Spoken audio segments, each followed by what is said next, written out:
Serving in pickleball doesn't have to be huge. It just has to start the point.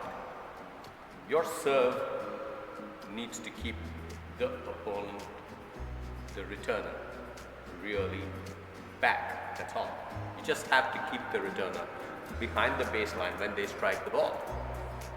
The harder you serve, the faster it reaches them. All they have to do is a good block and you get a good deep ball coming back at you. So you forget that we have to bounce the ball before we play the return. So what does a serve have to do? It just has to start the point. It doesn't have to be huge, it doesn't have to be fast, it doesn't have to curve. It just merely starts the point. So depth is good enough.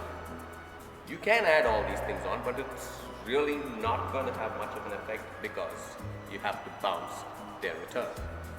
So the two bounce rule kind of gives you a little trouble after you serve. So you cannot do much. You can't serve an ace. You have to let them return and play the ball from there on. So the best option for you is to keep the ball really deep and then give them a little bit more number of steps to run in so that you have the third shot dink is a little bit more effective. It gives you a little more room to dink that third ball.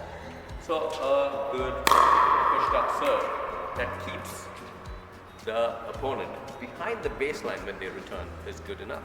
So if I'm the server, I don't want the returner to be returning from the red zone. So the returner hits from the red zone. They only have 2 steps to get to the no volley. From here, it's still quick. But if my serve bounces really deep in the court, then see where the returner is. They're returning from here, and then they have to run all the way up. So it gives me a little bit more room to keep that third shot dink.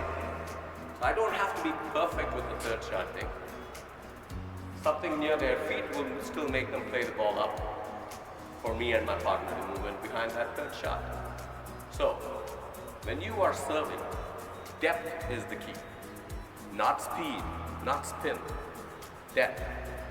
So getting a good paddle under the ball and pushing that ball up deep and running that opponent back or keeping that opponent back is all that I need to think about on the serve. Remember, we don't serve aces in pickleball. We merely start the point. So starting the point with the opponent far from the non-volley zone is all that I need to worry about when I'm serving. So keep it simple. Serve deep.